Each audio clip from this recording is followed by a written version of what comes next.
Bing, boing, bing. Everybody has a story to tell with Toddy One Skip. Hey guys, this is Everybody Has a Story to Tell. Toddy One Skip. How you doing? Thank you for joining me on this channel. For those of you that have come from the other channel, and for those of you that have found me for the first time, welcome to my world.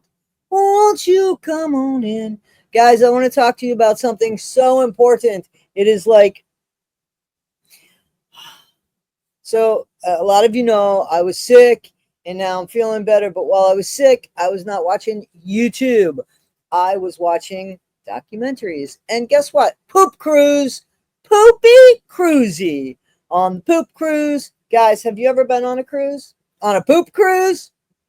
Okay, so I've been on cruises and I've been really fortunate to be on some really nice cruises. Thank you, Dad. Thank you, my dad. I've never been on a poop cruise. Not trying to get on a poop cruise. Let's talk about the poop cruise documentary. So Carnival Cruise Lines, okay, that's the family-friendly one. They got about 5,000 people on the ship, about 1,200 employees on the ship, and it's like a free-for-all half the time. Everybody's on the ship. Everybody from having bachelorette parties to old people just partying and just eating to their heart's content and just enjoying the sun and being waited on hand and foot and just being able to travel. So cruises are great because to me, man, I'm there. You guys got to get me everywhere else. I've already shown up. And so I love that. Now, never been on a Carnival cruise. So the water slide and all that, it's just a party cruise. It's a loud cruise. It's a cruise that children will be on and a bunch of party people will be on. And just totally casual, like more or less a very casual, kind of free-for-all cruise. And so this cruise, poop cruise, was supposed to be a 4-day cruise. And it turned into more than that. And it was, I think, leaving from Galveston and going to Mexico and then coming back. And here's the whole thing. Fourth day of the cruise. Fourth day of the cruise, coming back, headed to the shore. Everything goes to in the middle of the ocean. Yeah. So the ship basically shuts down. That's when you see people. Like, you see people that were really cool, calm, and collective, that would hold open the door for you. The human nature of people turn into like a free-for-all, go-for-all, everything. And it doesn't take long for that to happen. So we get to see the story through the eyes of a few different characters. One of them is a guy who is on vacation with his fiance, and he's trying to be besties with his soon-to-be father-in-law or hopeful father-in-law. He wants to impress the guy. So in the meantime, he takes an all-expenses-paid cruise from the guy himself, and he mooches. He was invited. Okay, and then you have 3 girls that are there for their bachelorette party. Obviously, there's one that's getting married, but they're there for that, close friends. And then you got a dad and a daughter, who I'm really not going to speak much about because they seem to be normal. So, and normal just don't cut it, not on social media. So we'll go with the other storytellers. And also, there's a Jen involved in this, and she's just filled with sunshine, and she's the cruise director, who is the one that tells everybody basically what to do, whether in crises or out of crises. And there's also a chef who describes lasagna. I'll let you figure that one out on your own. Thankfully, I don't care for lasagna, so it doesn't ruin it for me, but those lasagna lovers might ruin it for you. So that's those are the people that are telling the story in the documentary. So the guy who was on the trip with his soon-to-be father-in-law and his fiance, obviously his fiance and her dad and their family, and from his perspective, and and you had to sit back and say, I guess at my big age, a red bag wouldn't have been the worst thing in the world. It would not have been the worst thing in the world. What am I talking about? So apparently on this ship, 2013, I think is the ship. I will go ahead and put something more serious here that tells you the story. I'll probably read it from something, but it'll be like right here. As promised, Poop Cruise is a nickname for a particularly disastrous cruise on the Carnival Triumph in 2013. An engine room fire caused a loss of power and propulsion, leading to sewage backing up in the ship and a lack of amenities like working toilets and air conditioning. The incident became a major news story and inspired jokes, with the media dubbing it the Poop Cruise. The incident in February 2013, the Carnival Triumph, carrying over 4,200 people and crew, experienced an engine room fire during a 4-day cruise to Cozumel. The fire knocked out power to most of the ship, including the toilets, air conditioning, and other essential systems. Sewage issues. With no power to flush toilets, raw sewage began backing up into the ship's hallway and other areas, creating a foul smell and unsanitary conditions. Public relations disaster, I'd say so. The event became a major embarrassment for Carnival Cruise Lines and a subject of widespread media coverage with the nickname the Poop Cruise. So yeah, that's what happened there. Yep. So yeah, and it left Galveston, I believe, and 2 days to get to Cozumel, and then just turn around basically and come back. So it was supposed to be 4 days, but I think it lasted like closer to 6 days. 1999, it was part of the Destiny class cruise ship operated by Carnival, and $420 million was the cost of the ship. I want my money back. It should last longer than that, don't you think? It was out of service February 10th, 2013. And then it came back into service June 13th, 2013. Would you go on that ship? That's my question now. Now we saw all that right here. And so, okay. So here's what I wanted to really focus on. So, yes, that was totally, it had to be totally disgusting. My main concern would have been infection, to be honest with you, and actually the desperation of people had they have felt that their food was running out or that the ship was sinking.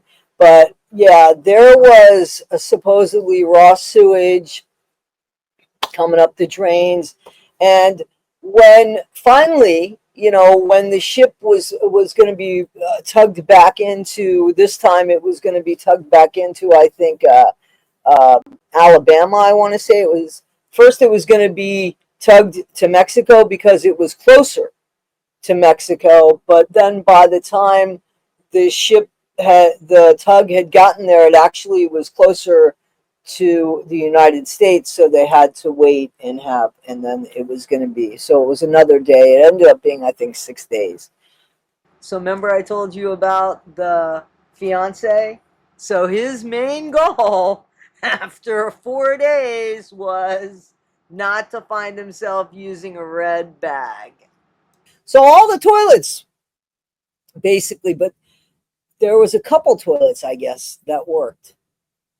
And this guy was on the hunt for this toilet as opposed to just taking a dump in a red bag, sealing up the bag and throwing it. I've been camping. Jen and I went to Woodstock 99. Now, we had one of those portable toilets, but you still basically were shitting in a bag if you had to shit. I would much rather had shit in that bag. Pardon me. Sorry. Don't mean to be disgusting. Than in one of those porta potties. And that's the whole purpose of having that. So if I was able to at least relieve myself in the privacy of something in a safe place, I would just, I guess, be grateful for that and be grateful that the ship wasn't going down and that at least there was still water, because the ship had lost the air conditioning and everything. So they made like a tent city on board on the decks. And listen, it's hot. It's hot. Thank God for the ocean breeze. And also, you got to remember there was a pool. At one point, they gave them alcohol. Fucking stupid is that? And of course, things went to shit real quick, right? And not that shit, but like that shit real quick.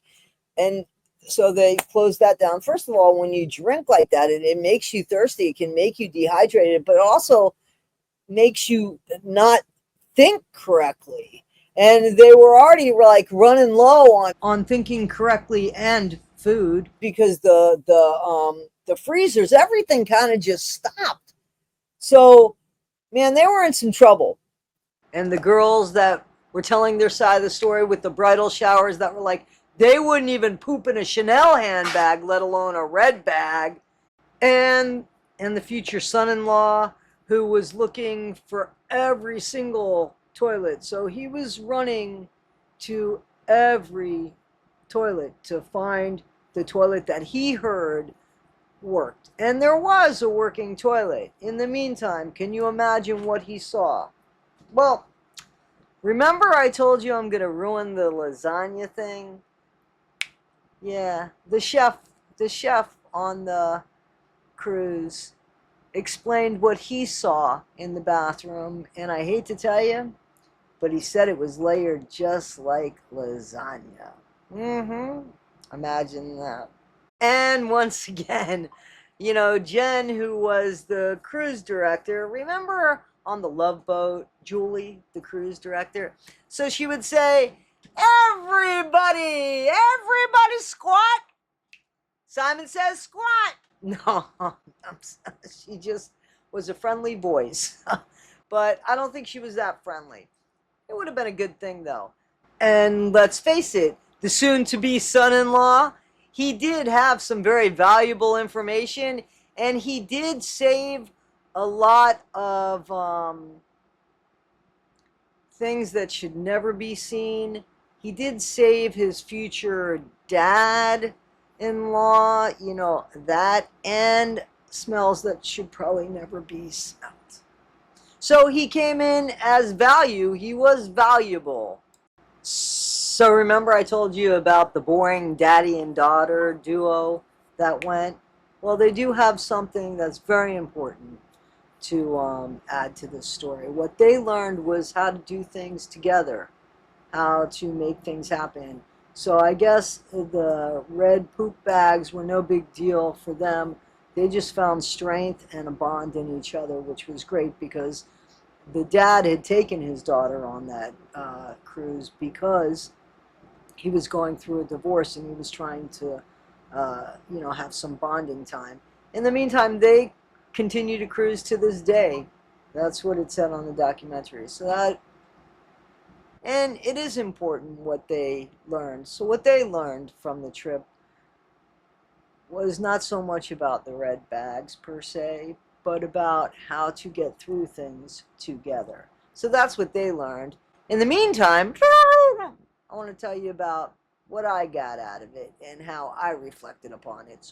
So here you go. I wanted to share this story with you guys because this was, well, I was watching this documentary and I was thinking, wow, like, I remember having that attitude. I remember being that age.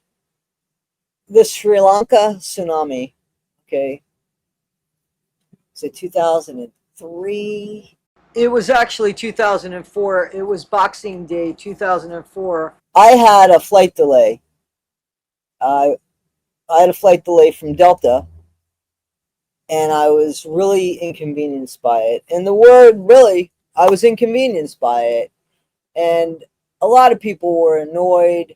Times were different back then. Customer service kind of meant something, and the customer was always right, basically. So the flight was delayed, and I was inconvenienced, and I made a big deal, I'm ashamed to say, at the ticket booth, kind of like screaming at this woman who had nothing to do with it. I mean, she had nothing to do with it.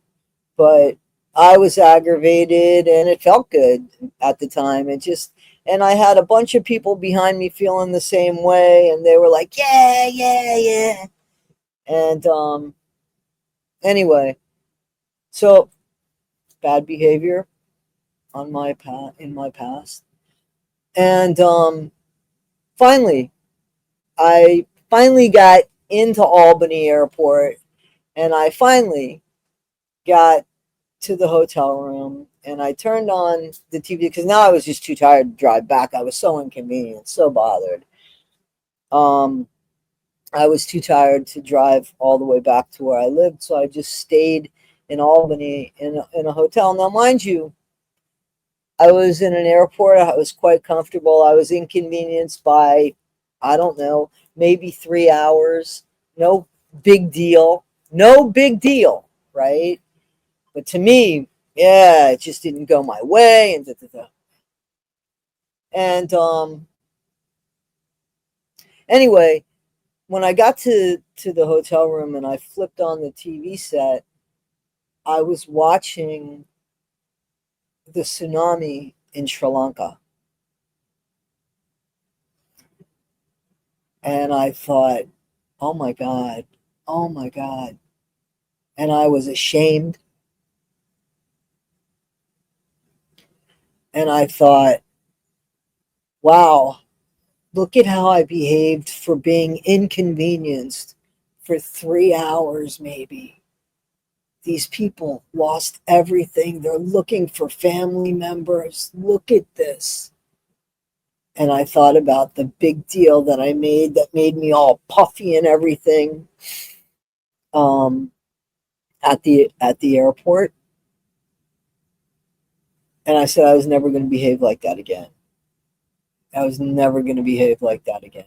And I'm glad to say that I keep that right in my head to remind me that there are always things that people are going through that is much worse. There's so much and so many more bigger things in the world to be concerned with. So when I watched the poop cruise,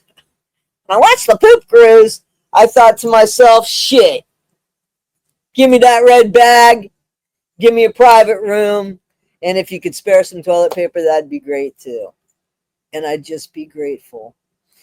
And anyway, so that's my message, and I hope you guys like this. I hope you guys like this little. We're gonna leave it here, and thank you for helping me and visiting me on this channel. And please hit like, subscribe, and share. Thank you guys. This is Everybody Has a Story to Tell with Toddy One Skip. Everybody does have a story to tell. You gotta take the time to listen, even if you need a red bag. Bing, boing, bing. Everybody has a story to tell with Toddy One Skip.